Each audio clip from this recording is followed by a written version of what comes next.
जगत सारा क्षणिक है और आत्मा एक नित्य है। आत्मा का अनुभव बस एकमात्र नित्य है।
चैतन्य स्वभावी भगवान आत्मा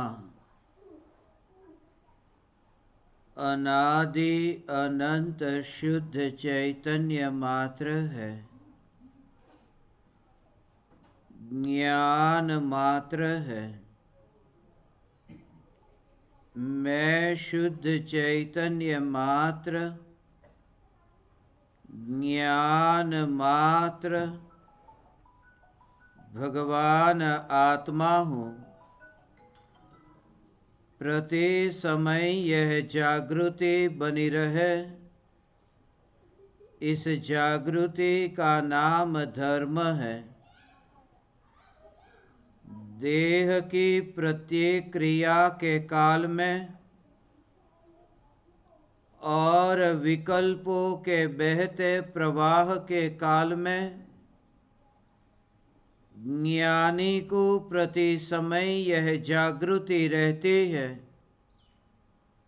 कि मैं चैतन्य तत्व इस देह की किसी भी क्रिया में और विकल्पों के बहते प्रवाह में कहीं भी मिला नहीं हूँ। ऐसा शुद्ध चैतन्य तत्व मैं हूँ। प्रति समय स्वयं के शुद्ध चैतन्य सत्ता का बोध आत्म जागृति ही धर्म है। चैतन्य तत्व की स्व संवेदन प्रत्यक्ष निर्विकल्प अनुभूति होते ही देह होने पर भी देहातीत दशा प्रकट होती है।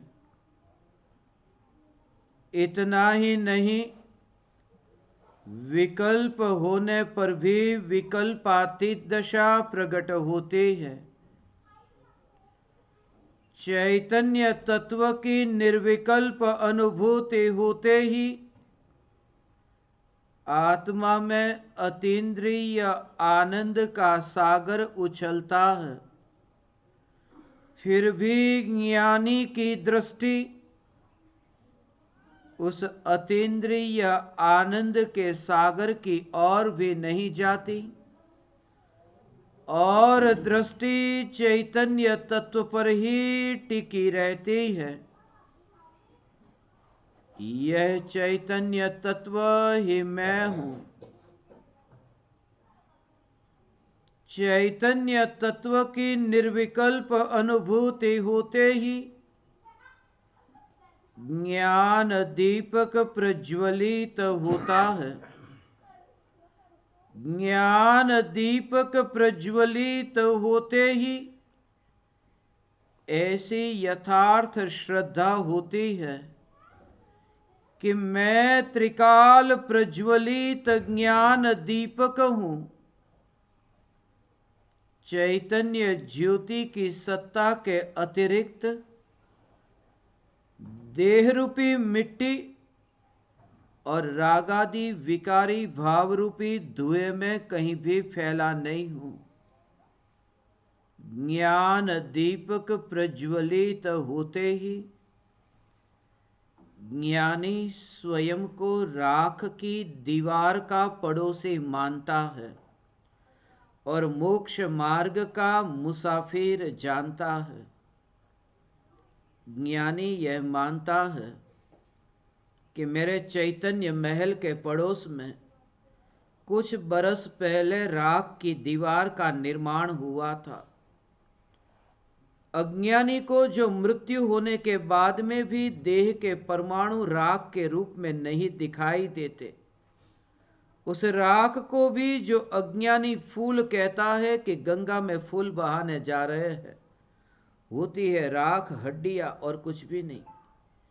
अज्ञानी को राख में भी फूल दिखता है। ज्ञानी की यह दृष्टि है कि वर्तमान में ही यह देह राख की दीवार के रूप में दिखता है। जिस दीवार में ईंट और पत्थर नहीं मगर हड्डी तो है। इस दीवार में रेत और मिट्टी तो नहीं, सीमेंट तो नहीं, मगर यहां मांस मज्जा तो है। यहां इस दीवार में पानी तो नहीं मगर खून तो दौड़ रहा है। इस दीवार में कोई रंग तो नहीं दिखता मगर चमड़ी तो है। उस दीवार में जाले तो हो जाते हैं, इस दीवार में जाले नहीं होते मगर राख की दीवार पर बाल तो उगते हैं। और अत्यंत दूर से देखे कि चैतन्य महल की ज्ञान की खिड़की से मैं अत्यंत दूर से इस शरीर के परमाणु को देखता हूं। जिस समय यह दशा प्रकट होती है उस समय की दशा को ज्ञानियों ने देह होने पर देहातीत दशा कहा है। एक समय के लिए गैर हाजिर हो जाना, उस स्वरूप में स्थिर हो जाना कि अनंत काल की संसार परिभ्रमण की थकान ही उतर जाए।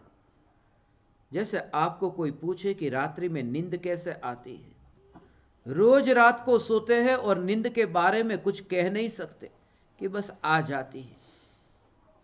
कब आती है, कैसे आती है, उसकी प्रक्रिया क्या, कुछ भी पता नहीं। सिर्फ थकान है और नींद आ जाती है। चैतन्य तत्व की अनुभूति, वो जो ध्यान की गहराई में डुबकी लगती है, उस समय ऐसी ही दशा प्रकट होती है। सहज निर्विकल्प होता है, अंतर्मुख होता है। दुनिया ये देखती है कि वह इस मिट्टी के महल में रहता है, मगर भीतर में उसकी जो अनुभूति है कि चैतन्य महल के बाहर अपना विस्तार कहीं दिखता ही नहीं है। और प्रति समय यह जागृति बिना सोचे, बिना विचार किए, जैसे आधी रात को आपको यह सोचना नहीं पड़ता कि आपके भाई बहन कितने हैं। नींद में से कोई उठाए तो आप तुरंत ही कह देते हो मेरे भाई बहन, ये नाम पता सब बता देते हो। ज्ञानियों को ऐसे ही सोचना नहीं पड़ता कि मैं चैतन्य परमात्मा हूं। विषय के भोगों के काल में भी उनके अंतर में, भीतर में उदासीनता रहती है। प्रिय जन की मृत्यु हुई हो और मर्दा जल रहा हो, उस मुर्दे को जलते समय जैसे तुम दूर से देखते हो, मगर वहां ऐसा कोई व्यक्ति हो जिसका कोई रिश्ता नहीं, सिर्फ दूर से देखता है अपनापन किए बिना। ऐसे ही इस शरीर को जो इतना दूर से देखता है। 11 लोग बैठे हो और 11 में एक स्वयं भी है, तो गिनती जब करता है कि 1 2 3, ये 10 लोग जो बैठे हैं, वो 10 के साथ में एक 11वें को भी अंदर रखता है। और ऐसे देखता है कि जैसे 10 सामने बैठे हैं और 10 में मैं नहीं, ऐसे ही ये 11वां जो है उसमें मैं नहीं। ये 11 के बीच में चर्चा हो रही है, वार्तालाप हो रहा है, और जो चैतन्य की ध्रुवता वो इसमें कहीं पर भी नहीं है। ऐसी जो जागृति प्रकट हो वो ज्ञानी प्रति समय ध्यान में लीन है। आंखें खुली हो, कान खुले हो, उसका कोई उपाय नहीं है कि आंखें बंद करना। ध्यान की गहराई में जाने का अर्थ इतनी रुचि जगे कि देह होने पर देहातीत हो। दुकानदार ग्राहक के साथ चर्चा करता है, अमेरिका फोन पर बात करता है, रास्ते पर ढोल नगारे बजते, बारात जा रही है। उसने कोई प्रयोग नहीं किया, पलाठी लगाकर आंख बंद करके बैठा नहीं। कोई उसको थोड़ी देर बाद पूछे कि यहां से बारात निकली थी, पता है? तो मुझे पता ही नहीं। मैं तो इतना तन्मय था, इतना ध्यान में मग्न था, ग्राहक के साथ में मेरी चर्चा हो रही थी। उसके लिए उसे चौकड़ी लगा करके बैठना नहीं पड़ा, आंख बंद करके। सिर्फ रुचि ऐसी हो कि इतनी एकाग्रता हो कि बाहर का पता ही न चले। इसलिए आंख बंद कर देना यह उपाय नहीं है, क्योंकि आंख के लिए तो यह सुविधा है। कान का क्या करोगे? नाक का क्या करोगे? जीभ का क्या करोगे? स्पर्श चमड़ी का क्या करोगे? इसलिए आंखों को बंद करना यह ध्यान में गहराई में उतरने का उपाय नहीं है। जब चैतन्य तत्व में ऐसी रुचि जगे, अहोभाव आए, ऐसे ही अहोभाव की कौन है यह चैतन्य? अभी थोड़ी देर पहले ही जीता जागता, मैं तो जब बचपन में 7 साल का था, उस समय से जब मैं स्मशान में जाकर के बैठता था, 7 बरस की उम्र में मैंने जो दृश्य देखा था, मेरे एक मित्र स्कूल में साथ में ही पढ़ता था, दूसरी कक्षा में, उसके दादा की मृत्यु हुई थी। वही विचार आ रहा था, क्योंकि थोड़ी देर पहले सब लोग उसे खिला पिला रहे, इतने प्रेम से उसके साथ वार्तालाप करते, और थोड़ी देर बाद उस मुर्दे को बांध दिया है रस्सी से, लेके जा रहे कहीं। कहां जा रहे? उसके पीछे पीछे मैं गया और वहां देखा कि उसको तो जला रहे। तब से यह विचार चल रहा था कि यह दुनिया कैसी है। थोड़ी देर पहले तो उसे इतना प्रेम से उसकी देखरेख देखभाल करती, बाद में जला देती, ये क्या है? मगर कुछ इसमें था जो निकल गया है, और उसकी तो महिमा थी। आइंस्टीन मरते समय तड़पते तड़पते मरा। अमेरिका में जिस यूनिवर्सिटी में वो पढ़ा, थोड़े दिन पहले वहां मेरा सत्संग था। इसी बात को मैंने कहा था।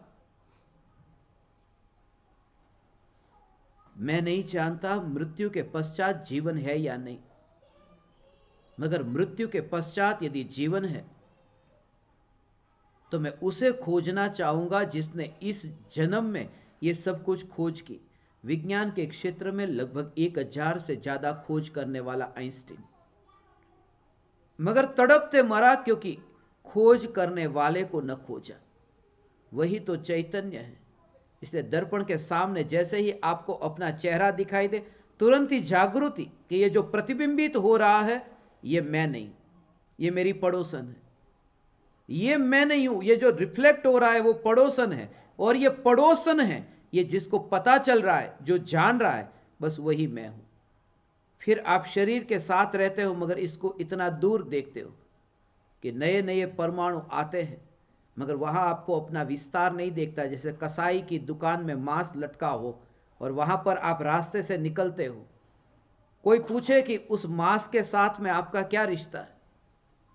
कुछ नहीं, मैं रास्ते से निकला हूं। रास्ते से निकलने से कोई व्यक्ति पड़ोस में जो मांस लटका उसका मालिक थोड़ी होता है। जिसके अंतर में यह जागृति है कि मैं चैतन्य परमात्मा, जानना जानना जानना, यह मेरा कार्य है। यह मैं ज्ञान की यात्रा कर रहा हूं, ज्ञान के मार्ग पर यात्रा कर रहा हूं, और यह पड़ोस में ये शरीर के परमाणु है। थोड़ी देर में ही जाने से अनजाने होते हैं। अभी जितनी तन्मयता इस शरीर के परमाणु में है, यहां से मरकर के बिल्ली में जन्म हो और वही आत्मा बिल्ली के शरीर में जाए, फिर इसको तुम देखो। मां बीमार है, बाप बीमार है, बेटा कहता है डॉक्टर से कि मां को कैसे भी करके जीवन देना है।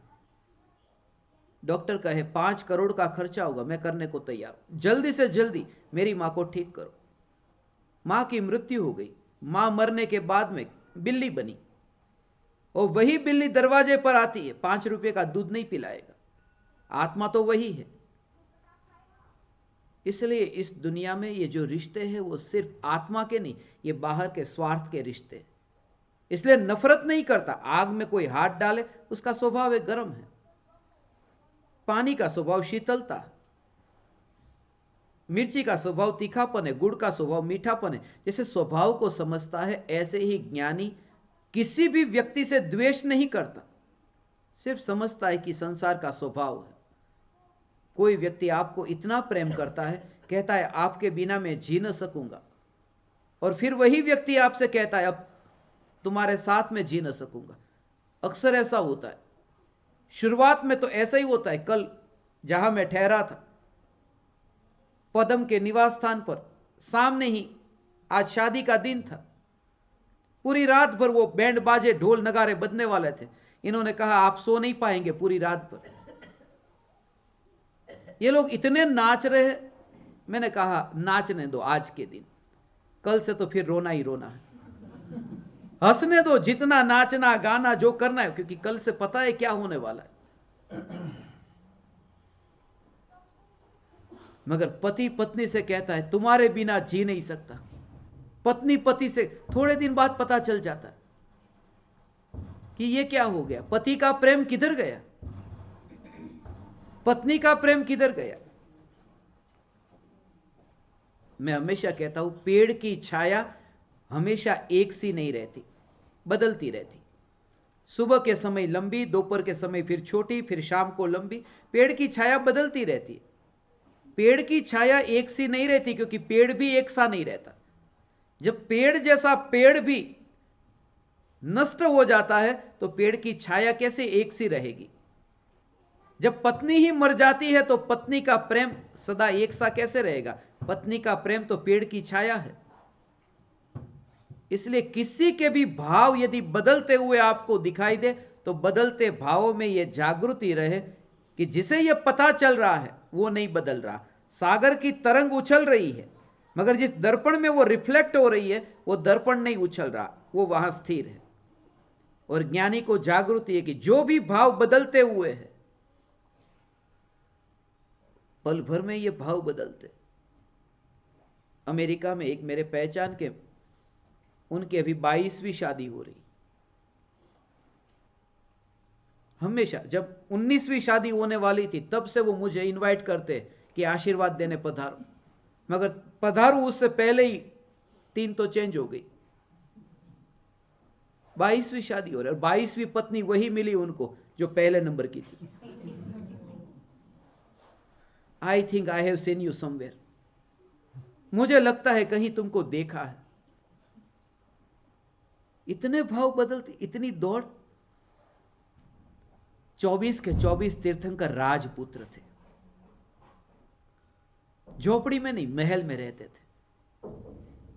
मगर बोध हुआ खालीपन का, खालीपन का बोध हुआ। एहसास हुआ कि खालीपन भीतर था और वस्तुओं को बाहर से भरते रहे। घर में वस्तुओं का ढेर लगाते रहे मगर भीतर में दुख नहीं मिटा। दुख बढ़ता ही गया, चिंता बढ़ती ही गई, आकुलता व्याकुलता बढ़ती गई, टेंशन बढ़ता गया। हम सुखी होना थोड़ी चाहते। मैंने किताब में लिखा है, we are ready to face mental sadness to get physical happiness. In fact we don't want to be happy, we want to show people that we are happy. दूसरों को दिखाना है ना कि मैं कितना सुखी हूं। एक व्यक्ति है मुंबई में मेरी पहचान के, बस हर महीने की 25 से 30 तारीख के बीच का जो 4-5 दिन का इतने टेंशन में आ जाते हैं क्योंकि उनके पास में बहुत बड़ी मर्सिडीज है और 1 तारीख को इंस्टॉलमेंट भरना है, हफ्ता। वो जो किश्त, गाड़ी में बैठे हैं, लोग उनको देख रहे, मर्सिडीज में से उतर रहे, सलाम करता है नौकर। अंदर दुनिया को यह पता चलता है कि मैं कितना सुखी हूं। We are ready to face mental sadness कि ये इस महीने का अभी इंस्टॉलमेंट कहां से भरूंगा, कहां से आएगा, कैसे करना है। खुद दुखी होता है मगर दूसरों को यह दिखाना है, देखो मैं कितना सुखी हूं। ज्ञानी कहते मैं दिखाता नहीं दूसरे को सुखी। मैं जंगल में, गुफा में, स्मशान में रहता हूं मगर मैं आनंद में रहता हूं, क्योंकि मैं गुलाम नहीं हूं। और गुलाम व्यक्ति सुखी कैसे हो सकता है। आज मेरे पास एयर कंडीशन है, गाड़ी है, टीवी है, बंगला है, इसलिए मैं सुखी हूं। इसका मतलब मैं गुलाम हूं। पर गुलाम वहां सुख कैसा। इसलिए 24 तीर्थंकरों ने महलों को, वैभव को छोड़ दिया, मगर उन्होंने छोड़ करके, उनसे नफरत करके नहीं भागे। दुनिया को यह दिखाई देता है कि वो महल को छोड़कर भागे, आगे एक हीरा हो और पीछे आपको कोई कचरा दिखाई दे, आप हीरे की ओर जा रहे हो, कोई कहे कि आपने कचरे का त्याग कर दिया, वो त्याग नहीं किया, आपको कुछ ऐसा दिख गया है कि वहां की ओर आप जा रहे हो। जब चैतन्य तत्व नजर में आता है तो फिर बाहर की रुचि ही मिट जाती है। मरने से पहले मरने की कला, इसी का नाम आत्मानुभूति है। जग में कहीं पर भी नयापन न लगे, और ऐसी जो भेद ज्ञान की कला अंदर से ही ऑपरेशन हो। आज तक अपने अनंत बार मुनि धर्म अंगीकार किया, वस्त्र को छोड़ दिया, जंगल में चले गए। उसी तरह जैसे सांप कंचुली को छोड़ देता है मगर अंदर के जहर को नहीं छोड़ता। बाहर से वस्त्र को छोड़कर के जंगल में गए मगर भीतर के मोह के भाव को न छोड़ा। वहां पर भी यही शिकायत रही कि दुनिया मुझे परेशान करती। एक आदमी मुझे अभी स्मरण में आया, गांव के मुखिया के पास में गया, गांव का सरपंच, दुनिया भर की पंचायत करने वाला, खुद क्या ही पता नहीं। उसको पूछा कि आप तो गांव का व्यवहार, ये गांव का वहीवट संभालते, एक बात मुझे आपसे कहनी है, मैं बहुत परेशान हो गया हूं। एक औरत है, वो मुझे बहुत परेशान करती। मुखिया ने कहा यह नहीं चलेगा, अपने गांव में कोई ऐसा बर्ताव करे। कौन है वो महिला? बोले आप चलो मेरे साथ, मेरे घर चलो। घर पे ले गया। एक महिला मुझे परेशान करती है। घर में गया, वहां पर तो कोई नहीं था। बोले चलो, हाथ पकड़ करके घर के अंदर के कमरे में ले गया। अंदर के कमरे में भी कोई नहीं था। एक खिड़की थी, वो भी थोड़ी ऊंची थी। उसने एक स्टूल लाया और स्टूल वहां रखा और मुखिया को कहा कि आप स्टूल के ऊपर चढ़ो और खिड़की से देखो। फिर भी कुछ नहीं दिखाई दिया। पीछे नदी बहती थी, नदी के सामने किनारे। बोले आप देखो, बोले कुछ भी नहीं।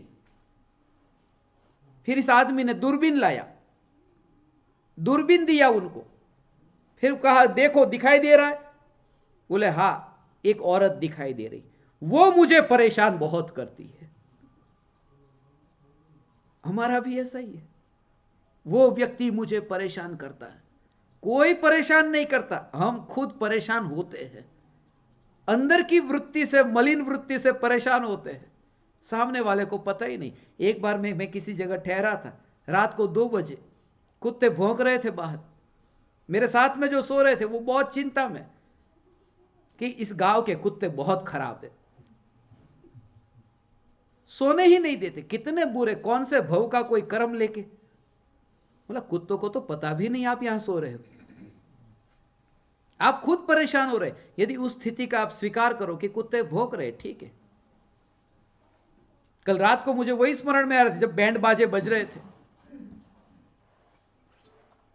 वो उनका काम कर रहे। तुम यहां जितना स्वीकार करो, विरोध करते हो तो दुख होता है, तकलीफ होती है। स्वीकार। सर्दी के दिन है तो ठंड होगी, गर्मी के दिन में गर्मी होगी। अपन प्रकृति से विपरीत चलना चाहते हैं, पूरी दुनिया को पलटाना चाहते हैं कि इसको ये नहीं करना चाहिए, इसको ये नहीं करना चाहिए।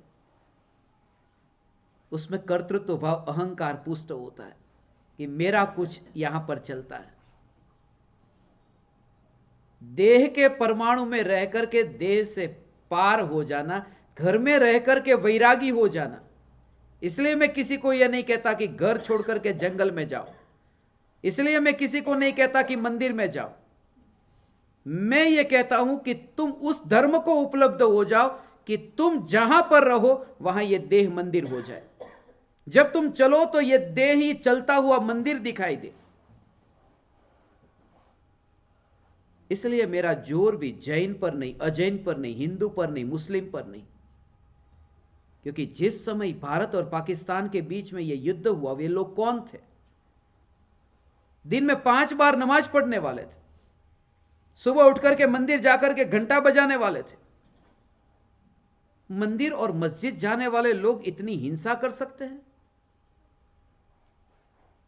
मंदिर और मस्जिद सॉल्यूशन नहीं है, उपाय नहीं है, क्योंकि दोनों ये मानते थे कि मैं हिंदू और ये मुसलमान, दोनों ये नहीं मानते थे कि मैं भी चैतन्य परमात्मा और तुम भी परमात्मा। बचपन से दिखाया बिताया ही नहीं होता मां बाप ने कि तू कौन है, तो तुम होते या नहीं होते। इतने भेदों में जो बंटवारा हुआ है, गंगा का पानी अलग अलग घड़े में भर करके जो बांट दिया गया है, इसलिए मुझे कहीं वो भेद नहीं दिखता। इसी वजह से पूरी पृथ्वी के भ्रमण पर मैं निकला। मुझे यह भाव आया, इस पृथ्वी के 142 देशों की 415 भाषाओं में आत्मसिद्धि शास्त्र का अनुवाद करूं और 1 लाख केंद्र पर स्थापना करूं। ये 3 साल के भीतर मैं 142 देशों में वहां जाकर के, मुस्लिम हो, ईसाई हो, चर्च में, मस्जिद में, गुरुद्वारा में, ऐसे ऐसे गुरुद्वारा में, दुबई में, अबू धाबी में, कुवैत में मैं जाता हूं, मैं सब जगह जाता हूं। और हमारा मेन यही सूत्र था, ह्यूमैनिटी बिफोर स्पिरिचुअलिटी। पहले मानवता फिर धर्म। धर्म की बातें बड़ी बड़ी करते हैं मगर मानवता ही नहीं। यहां से ही शुरुआत हो, पहला स्टेप यहां से। पूजा कितनी की यह महत्वपूर्ण नहीं है, मगर अपनी भूमिका में अपना नौकर यदि यहां से निकला है तो उसमें भी आपको परमात्मा दिखता है। मैं हमेशा कहता हूं, अनंत सिद्धों के साथ सिद्धशिला पर बैठने की भावना पाने वाले एक बार अपने नौकर के साथ सोफा पर एक साथ बैठो। मोक्ष में परमात्मा से साथ में बैठना है, यहां पर एक बार तो वो दिखाई दे। मगर हम यहां बैठे और नौकर निकल जाए, हमें लगता ही नहीं कोई निकला यहां से, जैसे कोई जड़ वस्तु टेबल कुर्सी की तरह। वो जो भाव है एक एक चैतन्य परमात्मा के प्रति अहोभाव, ये महात्मा गांधी जी के गुरु श्रीमद राजचंद्र जी, जिनकी तस्वीर आप देख रहे हैं, इतना दुबला शरीर, 33 वर्ष का आयुष्य था। गांधी जी ने अपनी आत्मकथा में लिखा है, सत्य अहिंसा के सिद्धांत में जिनसे सीखा श्रीमद राजचंद्र जी से, और उनकी रचना आत्मसिद्धि शास्त्र, जो गुजराती भाषा में सिर्फ 90 मिनट में यह शास्त्र लिखा था, और उसे जैन धर्म के जो 1500 शास्त्र है, उनमें से कोई भी शास्त्र का कोई भी पन्ना और कोई भी वाक्य आप लाओ तो मैं उसके साथ में लिंक करके बताऊंगा आत्मसिद्धि शास्त्र के साथ वो शास्त्र। और उसमें कहीं पर भी यह नहीं लिखा हिंदू मुस्लिम कोई धर्म का नाम ही नहीं लिया, पता ही नहीं। आज सुबह ही मैं जहां गया था, किसी ने कहा था 5 मिनट के लिए, यहां आने से पहले मैं जाके आया, परमात्मा को खोजने के लिए निकला था। मैंने परमात्मा की खोज की, इतनी खोज की कि परमात्मा कहां है। मगर जब परमात्मा मिला तो पता चला कि खोजने वाला ही परमात्मा था।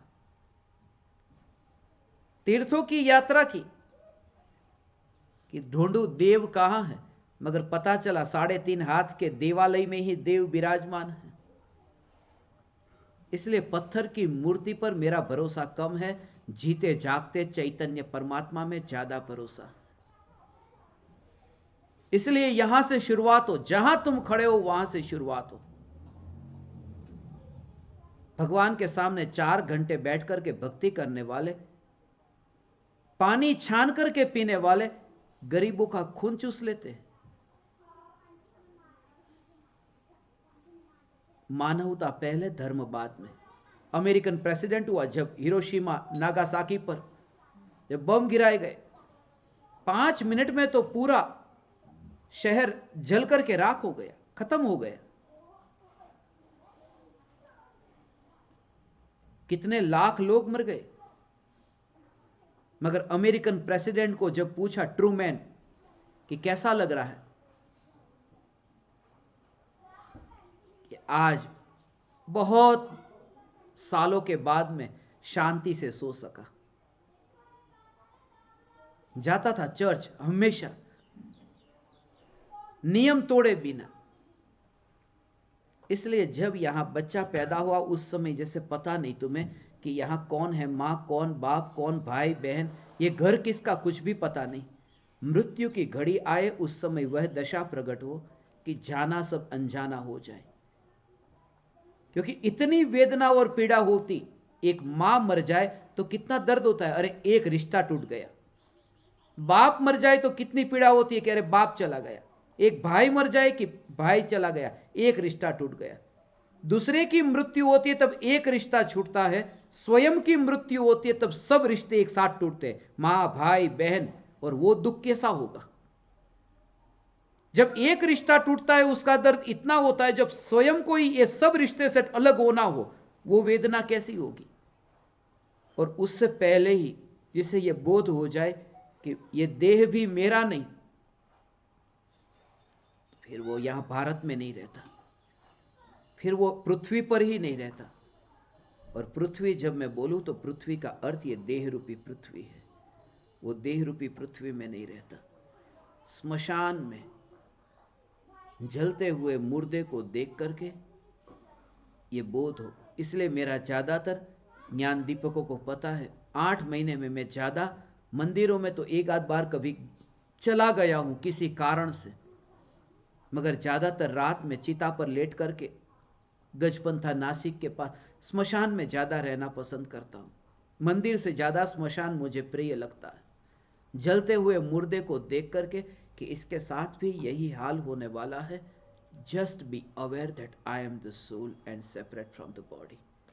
वहां से ही वो ऐसा भेद आपको रियलाइज हो, फिर अनित्यता का बोध हो, फिर उसके लिए कुछ करना नहीं पड़ेगा।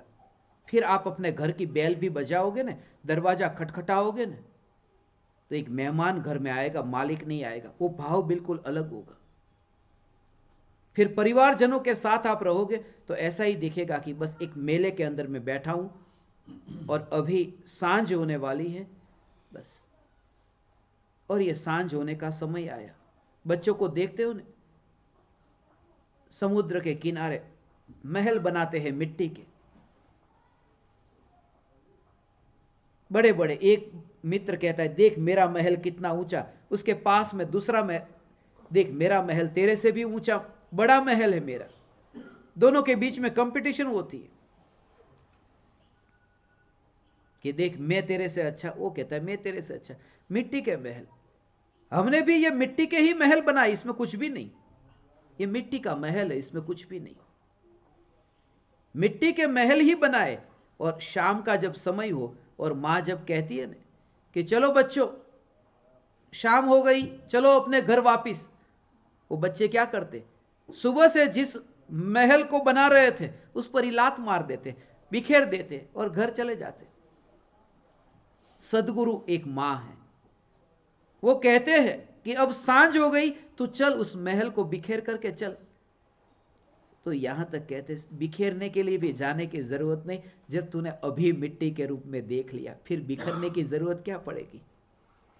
इसलिए तीर्थंकर महल को तोड़ करके नहीं, महल को छोड़ करके निकलते हैं। ये क्षणिक का बोध। आज हम जिस कारण से यहां पर मिले हैं, 2000 बरस पुराना ये ग्रंथ, आचार्य कुंदकुंद देव की ये रचना, महावीर भगवान के निर्वाण के 500 बरस के बाद में इस शास्त्र की रचना हुई थी। और अनेक ज्ञानियों के जीवन में परिवर्तन लाने वाला प्राकृत लैंग्वेज में यह शास्त्र था, जिसमें 415 गाथाएं हैं। और जैन धर्म के प्राचीन ग्रंथों में, परमागमों में यह सर्वोपरि ग्रंथ है।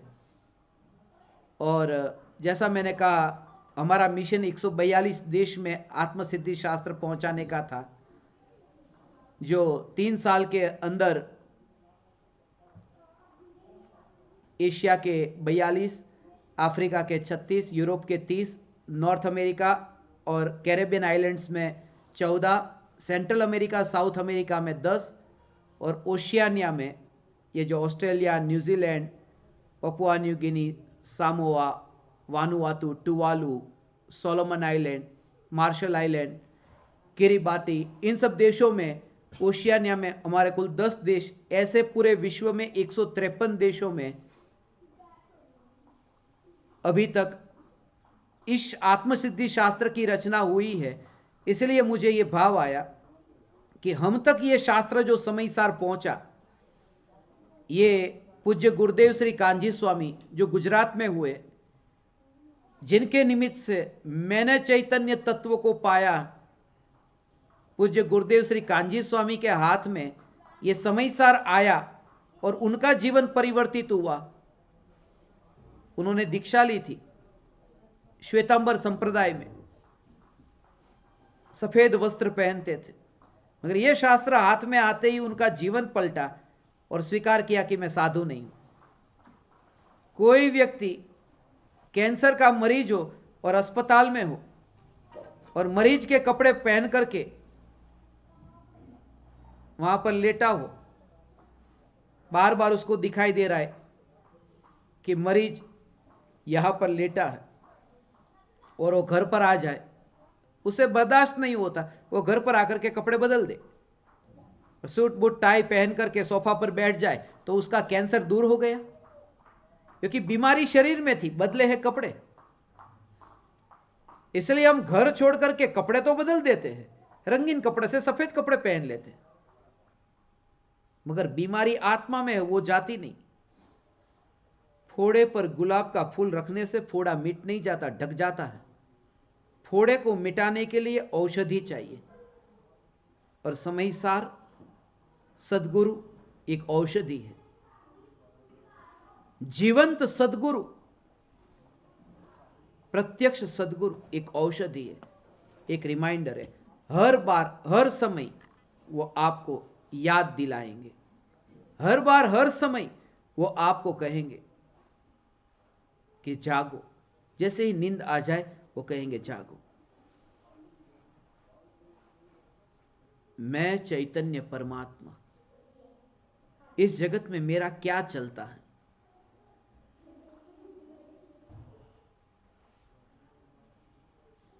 ये क्या हो गए? ये बैनर, ऐसा बैनर चिपकाते हो, इतना अच्छा प्रोग्राम रखते हो और ठीक तरह से बैनर भी नहीं चिपकाते। सब ठीक तरह से चिपकाया, मगर हमारे हाथ में है क्या? ये जागृति। मेरा कुछ भी नहीं चलता, ये तो जानबूझ करके मुझे ऐसा लगता है लगाया होगा, और करता है आत्मा। आत्मा कुछ कर ही नहीं सकता, आत्मा का इस दुनिया में कुछ भी नहीं चल सकता। जब मैं यहां सुबह आया, इंटरनेट का प्रॉब्लम, नेट ही कनेक्ट नहीं हो रहा।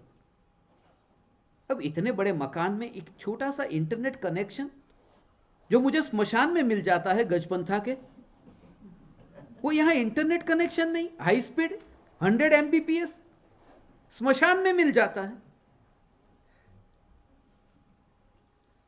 हमारा इसमें कुछ भी नहीं। और ये बोध है, ये सच कहता हूं, पूरी पृथ्वी पर दुनिया का नक्शा लेकर आओ, आंख बंद करके उंगली रखो, कोई देश न मिलेगा जहां मैं नहीं गया। पूरी पृथ्वी का भ्रमण करके ये देखा कि जग में मेरा कुछ भी नहीं चलता, मेरा कोई भी कर्तृत्व नहीं। 6-6 लाख रुपए देकर के लोग टिकट खरीदना चाहते अमेरिका आने की, बाहर वेटिंग में, फ्लाइट पूरी तरह से फुल है, मगर एक चींटी मेरे कुर्ते पर आकर बैठ गई। मैं फ्लाइट में गया, वो कुर्ते पर ही है।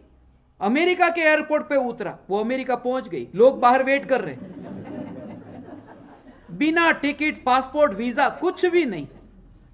बस कोई पैसा देकर के अमेरिका पहुंचता है। मैं एक बार अमेरिका जा रहा था, वहां मैं यहां से बैठ गया, उनको मैंने बोला था चिंता मत करो, यदि आना होगा तो फ्लाइट आएगी ना, उससे पहले मैं आ जाऊंगा। बोले कोई दूसरी नई टिकट लेकर के आएंगे? मैं नहीं, नई टिकट तो लूंगा नहीं, इसी फ्लाइट में बैठूंगा, इसी फ्लाइट में बैठूंगा, मगर फ्लाइट से पहले पहुंच जाऊंगा। ये फ्लाइट है 16 घंटे की, 1 घंटे का ट्रैवल पूरा हुआ और 1 घंटे बाद मेरी मृत्यु हुई, और यहां से मर करके मैं अमेरिका में पैदा हुआ। फ्लाइट 15 घंटे बाद आएगी, मैं तो वहां पहुंच गया। बाहर के जगत में मेरा कुछ भी कर्तृत्व नहीं, और यह बोध होने कि मेरा चलता क्या है यहां पर। ऐसे बड़े बड़े डॉक्टरों को मैंने देखा है, मुझे तो बहुत अनुभव था, क्योंकि जिस समय मुझे ये भाव आया पूरी पृथ्वी पर जाऊंगा, मेरी जेब में तो 1 रुपया भी नहीं था, 1 रुपया नहीं था। मैंने एक ही जोड़ी कपड़ा पहन करके पूरी पृथ्वी का ट्रैवल किया, रात को धोता, सुबह पहन लेता। आज तक मैंने 415 फ्लाइट्स थी मेरी उस समय, एक भी फ्लाइट का चेक इन नहीं किया। मुझे वर्ल्ड रिकॉर्ड वालों ने पूछा कि आपकी फ्लाइट कभी मिस नहीं हुई? एक से दूसरी में जाना, कनेक्शन नहीं हुई, क्योंकि मैंने चेक इन कभी नहीं किया कि बैग का वेट करना पड़े। नहीं तो लोगों को उसमें ही इंतजार करना पड़ता है। मुझे तो बहुत बार विचारा था, अमेरिका से जो लोग आते हैं जाते हैं, इतनी बड़ी बड़ी बैग क्या भरते होंगे पता नहीं। मैं तो ये वाला जो मेरा बैग है बस वही मेरा बैग, उसके अंदर होगा तो लैपटॉप, कैमरा।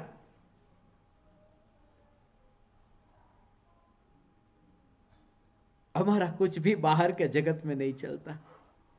लोग पूछे, how is it possible you became the first Indian citizen resident who has travelled maximum country in the world with in the short period of time, with in 3 years?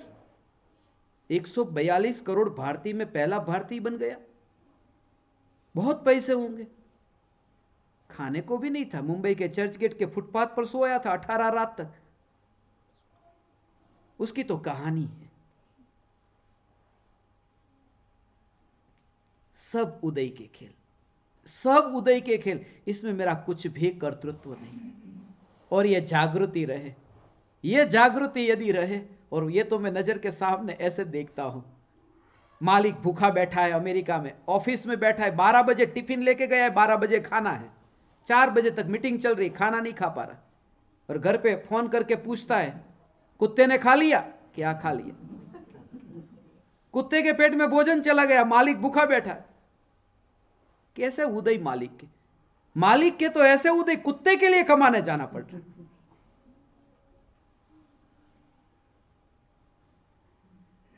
इस जगत में मेरा कुछ भी कर्तृत्व नहीं है। परम कृपालु देव ये कहते, एक तिनके के 2 टुकड़े करने की शक्ति मुझ में नहीं है। काले बाल को सफेद होता हुआ रोक नहीं सकते।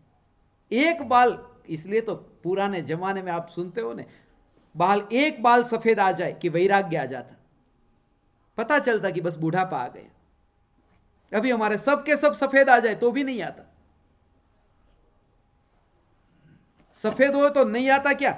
ये भी देखो, ये हमारा कुछ भी नहीं चलता, ये प्रैक्टिकल प्रयोगशाला।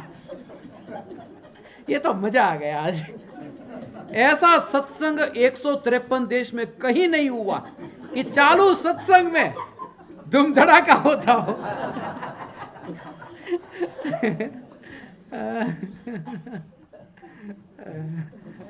ऐसा है। और मैंने एक बात कल बता दी थी, मेरी बात सुनी नहीं इन लोगों ने। कल मैं जब यहां आया था, मैंने ये कहा था कि पट्टी लगाओ, यहां सेफ्टी पिन मत लगाओ। मैंने बताया था कल, नहीं लगाई, पट्टी लगाई। इसके लिए, क्योंकि ये प्रयोग कराना था। इसके लिए, क्योंकि कपड़े पर कोई पट्टी टिकती है, दीवार पर टिकती है, दीवार पर पट्टी टिकती है, क्योंकि ये प्रयोगशाला है। सची हार्ट का स्पेशलिस्ट, 400 सर्जरी सक्सेसफुल करने वाला मुंबई का डॉक्टर रास्ते पर पानी पानी करते मरा। अभी थोड़े दिन पहले मुंबई के जसलोक हॉस्पिटल के पास से ही पूज्य गुरुदेव श्री कांजी स्वामी का देह छूटा जसलोक हॉस्पिटल में। तो वहां पर 15,000 करोड़ की पार्टी तड़पती है रास्ते पर। जैसे कलर के कपड़े, सब गाड़ियां, Rolls Royce, Audi, Mercedes, BMW, सब गाड़ियां, और अलग अलग रंग की। जैसे कपड़े पहनता है ऐसी गाड़ी में बैठता है। मैं उनके साथ जब मिलता तो मैं भी उनसे यही कहता, मेरा भी आपके जैसा ही नियम है, जैसे कपड़े ऐसी गाड़ी। एक ही गाड़ी है, व्हाइट, कपड़े भी व्हाइट। जैसे कपड़े पहनता हूं ऐसी गाड़ी में बैठता हूं। 15,000 करोड़ की पार्टी, जसलोक हॉस्पिटल के बाहर, गाड़ी में पानी नहीं था। ड्राइवर को बोला पानी पानी पानी, 3 बार बोला, वहीं पर अटैक आया, मर गया। और जिसके पास 1 रुपया भी नहीं था, उनका जसलोक हॉस्पिटल में इतना अच्छा ट्रीटमेंट हुआ कांजी स्वामी का। रुपये से दवाई नहीं मिलती, रुपये से स्वास्थ्य नहीं मिलता, कुछ भी नहीं बाहर के जगत में। ऐसे ऐसे लोग हैं, इतने रुपये वाले जेल की हवा खा करके आए, बैठे हैं जेल में।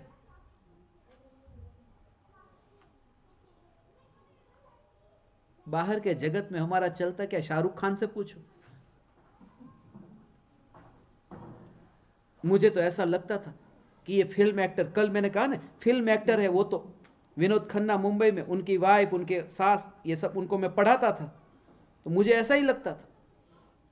ये लोग तो हीरो लोग कितने खुश होते होंगे, कितने आनंद में रहते होंगे, क्योंकि जैसे ही वो निकलते गाड़ी में से सब लोग उसके साथ हाथ मिलाने के लिए। कितने बड़े सेलिब्रिटी। मगर थोड़े दिन पहले से ही मैं देख रहा हूं शाहरुख खान को, आर्यन को जेल में से कैसे निकालूं, अब उसकी टेंशन में।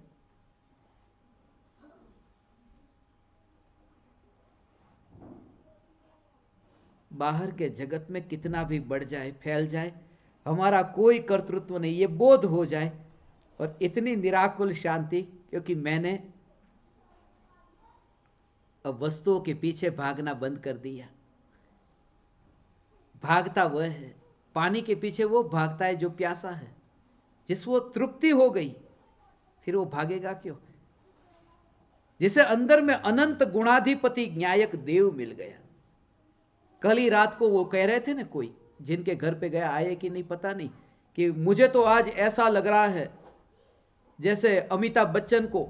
आप लोगों के भाव, पंजाब वालों के, मैंने कहीं ऐसे भाव नहीं देखे, इतने भाव वाले जीव। और सच कहता हूं, ऐसे डाउन टू अर्थ लोग भी नहीं देखे। लोगों के पास में जेब में 100 रुपये हो ना, तो भी अक्कड़ता से चलता है, 100 रुपये है। इतनी सरलता वाले लोग मैंने नहीं देखे। उन्होंने मुझसे कहा कल रात को कि जैसे अमिताभ बच्चन का वो कोई शो चल रहा था, वो कौन बनेगा करोड़पति, उसमें वो जो हाथ मिलाते हैं तो उसको कैसा लगता है। आज मुझको ऐसा लग रहा है, बोला अपमान कर दिया। करोड़पति के साथ में अनंत गुणाधिपति की तुलना। मैं तो अनंत गुणाधिपति चैतन्य परमात्मा हूं। मैंने एक बुक लिखी है जिसमें आत्मा के 1 लाख नाम लिखे। उसका नाम रखा था लक्षाधिपति आत्मा। मगर मुंबई में हम लोग बैठे थे, अनिल अंबानी, ये सब लोग हम साथ में बैठे, तो मेरी उनसे बात चल रही थी। मैंने उनसे कहा कि नमस्ते, आपके बारे में तो मैंने बहुत सुना है, आप तो लाखोपति हो। तो मेरे पास में जो भाई साहब बैठे, उन्होंने हाथ ऐसा किया दबा के, लाखपति नहीं अरबोपति है। मतलब लखपति तो उन्हें नहीं, अरबोपति जो है उनको लखपति कहना अपमान है। उनको बुरा लग गया जब मैंने लाखोपति कहा, तो उनका चेहरा थोड़ा अलग प्रकार का हो गया, जैसा पहले नहीं था। कि करोड़पति अरबोपति को लखपति कहना, तो ऐसा ही मुझे भाव आया कि लक्षाधिपति आत्मा, कि अनंत गुणों वाले आत्मा को लाख वाला कहना ये अपमान है। तो फिर मैंने उसका नाम चेंज करके गुणाधिपति आत्मा रखा, कि अनंत गुणों का घनपिंड चैतन्य परमात्मा। ऐसी चैतन्य चैतन्य चैतन्य की दृष्टि प्रकट हो भगवान। ये शास्त्र ग्रंथाधिराज समय सार, जो अभी मेरी भावना ईमेल से, अभी तो ट्रैवलिंग बहुत कम होता है, फ्लाइट भी कम चल रही है, तो 1 लाख ईमेल पर इस शास्त्र को हम भेज रहे हैं। सभी के इनबॉक्स में भेजना चाहते हैं कि वहां प्रिजर्व होकर के रहे, जो 2000 वर्षों से अब तक सुरक्षित रहा है।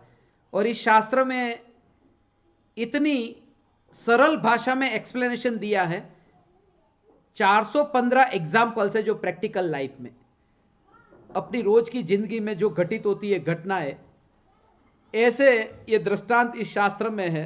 दर्पण के दृष्टांत से एक हमारी किताब भी है कि जैसे दर्पण में वस्तु प्रतिबिंबित होती है मगर दर्पण में मिलती नहीं है। आग प्रतिबिंबित हो, बर्फ प्रतिबिंबित हो, मगर दर्पण आग के कारण जलता नहीं, बर्फ के कारण वो ठंडा होता नहीं। ऐसे ही आत्मा के ज्ञान में ये सब कुछ प्रतिबिंबित होता है, फिर भी वो आत्मा को कुछ नहीं होता। नरक में गए, कितनी बार शरीर के शास्त्र में तो आता है ना, तिल तिल जितने शरीर के टुकड़े कर दिए, तिल तिल करे देह के खंड, असुर भिड़ावे दुष्ट प्रचंड, कि तिल तिल जितने टुकड़े शरीर के नार की लड़ करके करते हैं। और फिर भी वो डराने के लिए नहीं, वो ये बताने के लिए कि शरीर के तिल तिल जितने टुकड़े होने पर भी आत्मा के एक बार भी 2 टुकड़े नहीं हुए। वरना आज ये बैठा ये कौन है? अनंत बार दुख को भोगा, अनंत बार गरम गरम आग में जलाया गया, मगर अभी तक जो टीका वो कौन है? वही तो मैं हूं, यही तो चैतन्य है। ये जागृति हो, और ऐसी जागृति के साथ में यदि देह छूटता हो तो फिर 3 लोग के कहीं पर भी किसी भी प्रदेश पर आप रहो। जैसे सोक्रेटिस को मरते समय पूछा, मरने के बाद तुम कहां जाओगे? सोक्रेटिस ने कहा, यहां तो रहूंगा, कहां जाऊंगा? यहां माने एथेंस में नहीं, ग्रीस में नहीं, यहां माने अपने बाहर कहां जाऊंगा, क्योंकि गुड़ मिठास के बाहर कहां जा सकता है। ऐसे ही मैं चैतन्य के बाहर कहां जाऊंगा। ये जागृति और ये तैयारी अभी करोगे, धन्य भागी हो आप कि मरने से पहले ये पुकार आपके कान में पड़ी, चैतन्य की पुकार। और इस साधना के लिए, जैसे मैंने कहा, आपको ये साधना प्रारंभ करनी हो तो ये ज्ञान दीपक, हम साधक को नाम दिया है ज्ञान दीपक, तो ज्ञान दीपक की साधना करनी हो, दिन में आपको 4 बार 5 मिनट का ऑडियो एक सुनना है, और उस ऑडियो को सुनकर के आपका नित्यक्रम प्रारंभ करना हो तो आप भी इस साधना में जुड़ सकते हैं। कुछ भी त्यागना नहीं है, कुछ भी छोड़ना नहीं है, खाना पीना आपका जो होता है वो होता रहे, सिर्फ ये तत्व विचार शुरू हो। सुबह उठ करके जो मैंने मंत्र का जाप किया, यह जगत सारा क्षणिक है और आत्मा एक नित्य है, आत्मा का अनुभव बस एकमात्र नित्य है। इस मंत्र का जाप सुबह उठ करके 11 बार और रात्रि में सोने से पहले 11 बार विचार करते हुए, चिंतन करते हुए, और दिन में उठ करके सुबह उठकर 12 से 4, 4 से 8 और 8 से सोने से पहले ये 4 बार 5-5 मिनट का ऑडियो सुनना है, जो आपके लिए एक रिमाइंडर रहेगा। और आत्मसिद्धि शास्त्र, उसका आपको 46 मिनट का गुजराती में, 1 घंटे का हिंदी में, वो कभी भी आप पाठ कर सकते हैं, और दिन में 1 आध प्रवचन आपको सुनना है। तो इस प्रकार से आपका ज्ञान दीपक प्रज्वलन आत्म साधना का नित्य क्रम रहेगा। और जैसा मैंने कहा, किसी भी प्रकार के संप्रदाय के बिना, पक्षपात के बिना, क्योंकि अब तक ये शास्त्र, आत्मसिद्धि शास्त्र जहां जहां पहुंचा, 153 देशों की नेशनल लाइब्रेरी में, वहां पर मैं जाता था। पाकिस्तान जैसे देश में भी, जहां एक इंडियन को जाना हो तो भी कि वहां पर जाकर के, और उसमें भी ये चैतन्य की पुकार करने के लिए, मगर वहां के इमाम भी ये कहते, ऐसी पुकार आज तक हमको किसी ने बताई नहीं। हमारे इमाम ने भी ये नहीं बताया कि मांस खाने में क्या दोष है। मैंने उसको कुरान का चैप्टर नंबर 22 वर्स नंबर 37 का, इसको पढ़ो, इसमें क्या लिखा है, खून और मांस अल्लाह के पास पहुंचता है या भाव पहुंचता है? स्पष्ट लिखा है भाव पहुंचता है। तुम्हारा मांस खून नहीं पहुंचता, सिर्फ भाव ही पहुंचते। तो फिर ये हिंसा क्यों? हमारे स्वार्थ के लिए अल्लाह को कुर्बान करो, बकरे को। कोई कहते काली को बकरा कुर्बान करो। कल रात को ही मैं किससे कह रहा था, ये कुर्बानी कोई काली की नहीं है, ये कुर्बानी कोई अल्लाह की नहीं, खुद के लिए। एक आदमी कलकत्ता में काली का कितनी बार वो बलि का बकरा चढ़ाता था, अब उसने चढ़ाना बंद कर दिया। मैंने उसे पूछा क्यों बंद कर दिया, धार्मिक हो गए? बोले नहीं, एक भी दांत नहीं रहा। अब दांत ही नहीं तो क्या चढ़ाए कुर्बानी? कोई पराये के लिए थोड़ी, परमात्मा के लिए कि नहीं कुर्बानी के लिए बकरा चढ़ाना पड़ता है। मुझे बचपन से ही विचार था, कुर्बानी के लिए बकरा ही क्यों चढ़ाते? कभी शेर चढ़ाओ, कभी वाघ चढ़ाओ, पता चले, चित्ता चढ़ाओ। वही क्यों चढ़ाते हो? जो तुम्हें खाना है वो उनके बहाने तुम चढ़ाते हो। चींटी कीड़े मकोड़े कभी चढ़ाए नहीं। जिससे तुम्हारा पेट भरना है वही तुमने परमात्मा के नाम पर चढ़ाया। इतनी मिथ्या भ्रांति धारणा, इसी वजह से पूरी पृथ्वी पर 5000 से ज्यादा मुस्लिम और ईसाई जो शाकाहारी हुए।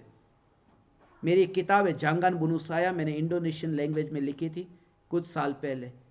उसमें 365 कारण बताए वाई टू बी वेजिटेरियन। अलग और किसका जीवन कब कैसे पलट जाए। एक टैक्सी ड्राइवर था मलेशिया में, सब जगह मेरे साथ आता था और प्रवचन होता था। वो पूछता है कि ये वेजिटेरियन क्यों सिलेक्ट करना, नॉनवेज क्यों नहीं खाना। मैंने उसे एक सिंपल एक बात कही कि उसको विचार चलता हो गया, उसने नॉनवेज छोड़ दिया। मैं तू टैक्सी चलाता है, हमारे इंडिया में तो ऐसे 2 टाइप के फूड पैकेट होते हैं, वेज नॉन वेज। तो वेज के ऊपर ग्रीन डॉट होता है, नॉन वेज पर रेड डॉट होता है, हरी बिंदी लाल बिंदी होती है ना कि वेज नॉन वेज। तो टैक्सी चलाता है, तुझे कौन सा सिग्नल अच्छा लगता है, ग्रीन या रेड? बोले ग्रीन ही अच्छा लगेगा, फटाफट निकल जाएंगे, रेड में तो रुकना पड़ता है।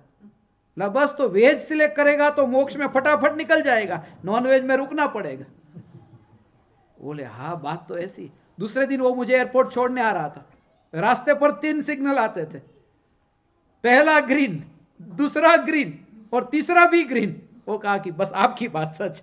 मैंने कहा भगवान अच्छा हुआ एक आध लाल आता तो ये चालू हो जाता, मगर सुबह का टाइम था ना तो ट्रैफिक था ही नहीं, मतलब दोपहर में होता तो पता चलता।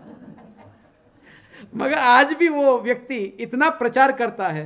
कल मैंने आपको वीडियो फोटोग्राफ जो दिखा रहा था दोपहर में, पपुआ न्यू गिनी में जिंदा मनुष्य का मांस खाने वाला व्यक्ति जो मुझे खाने के लिए आया था, आज भी वहां पर नरभक्षी जिंदा मनुष्य को खाने वाला। कभी मौका मिलेगा तो एक डॉक्यूमेंट्री पूरी मैं आपको दिखाऊंगा, अगली बार अच्छी तरह से समय लेकर के यदि मिलना हुआ तो।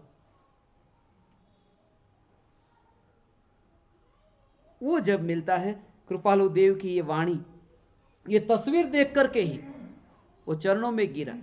उसने कहा ये मैं परमात्मा, मैं तो लोगों को मारता हूं, लोग मेरे से भागते हो और आप कहते हो। मेरे हाथ में आत्मसिद्धि शास्त्र था, मैं लाइब्रेरी ढूंढ रहा था और लोग दरवाजे बंद कर रहे थे और ये आया मेरे पास कि मिल गया मिल गया। मैंने सोचा वो कह रहा है आत्मसिद्धि शास्त्र मिल गया। उसके आज वो फुलचंद वेजिटेरियन रेस्टोरेंट जो है उसका मालिक खुद है, वो संभालता है। 500 लोग शाकाहारी भोजन करते। परिवर्तन, ट्रांसफॉर्मेशन, किसी का भी ऐसे आत्मा में परिवर्तन आ सकता है। इसलिए ये समयसार ग्रंथ जो 153 देश में अपनी पहचान थी, सबसे अच्छा संबंध था, तो सोचा आत्मसिद्धि शास्त्र जैसे पहुंचा, ये समयसार भी वहां पहुंचे। अब हमारे पास में 1 लाख ईमेल, भाव तो मुझे आ गया, मुझे ऐसे भाव आ जाते, ताकत कुछ भी नहीं होती मगर भाव आ गए। अब ये ईमेल आईडी कहां से लाऊंगा? 1 लाख या होंगे 100 200 500, मगर 1 लाख। तो दिल्ली में एक हमारा सत्संग चल रहा था, सत्संग में ही 2 बच्चे, उन्होंने कहा था कि हमारे पास तो ईमेल आईडी है। एक ने बोला मेरे पास 5 मिलियन है, दूसरे ने कहा 5 मिलियन। 50 लाख एक के पास, दूसरे के पास 50 लाख, 1 करोड़ ईमेल आईडी। वो कहा हमारे पास पूरा डेटा है ईमेल आईडी का, हमारा तो काम ही ये था मार्केटिंग का। तो इतने मैं ये सोचा 1 करोड़ में भी वो इनबॉक्स में पड़ी होगी ये कॉपी, तो कभी ना कभी किसी के काम में आएगी। सहज योग मिल गया दिल्ली में, 8 दिन पहले की ये बात है। मेरी भावना है कि ये वाणी पहुंचे, भाव मेरा है, बाकी होना नहीं होना प्रकृति पर है। और मेरी ये भावना थी कि यहां पर लुधियाना में ज्यादा से ज्यादा लोग इस सत्संग का लाभ ले सके।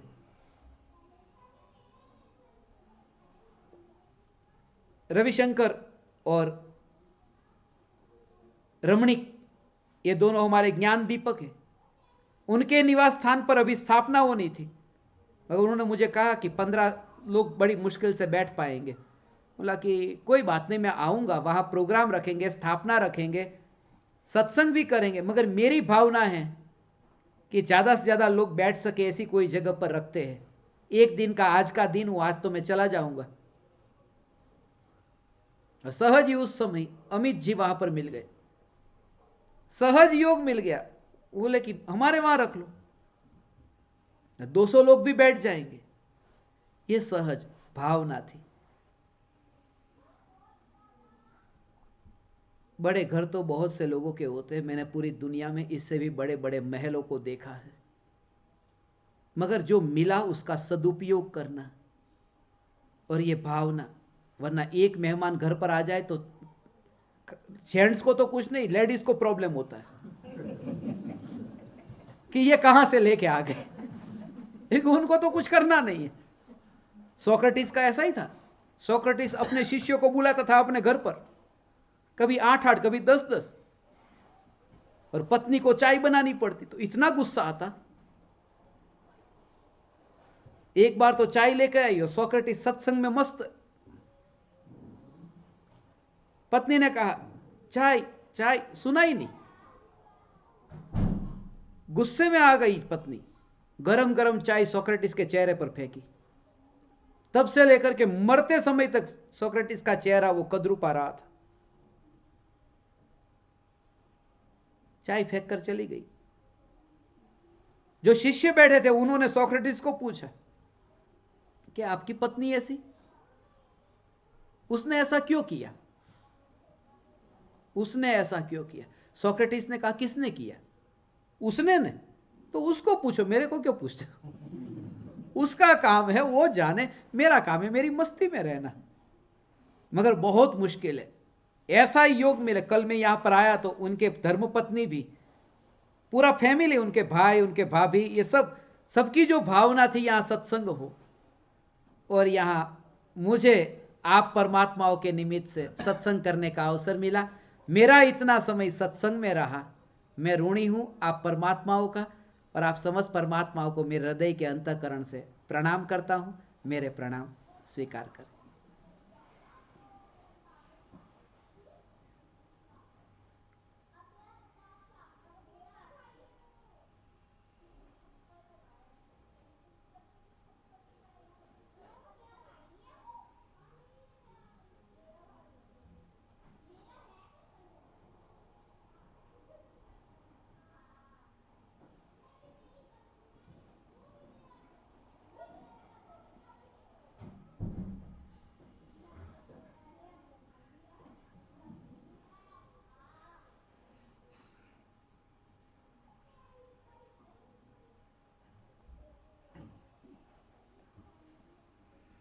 अहो अहो श्री सद्गुरु, करुणा सिंधु अपार, इस पामर पर प्रभु किया अहो अहो उपकार, अहो अहो उपकार। देह सहित जिनकी दशा, वरते दे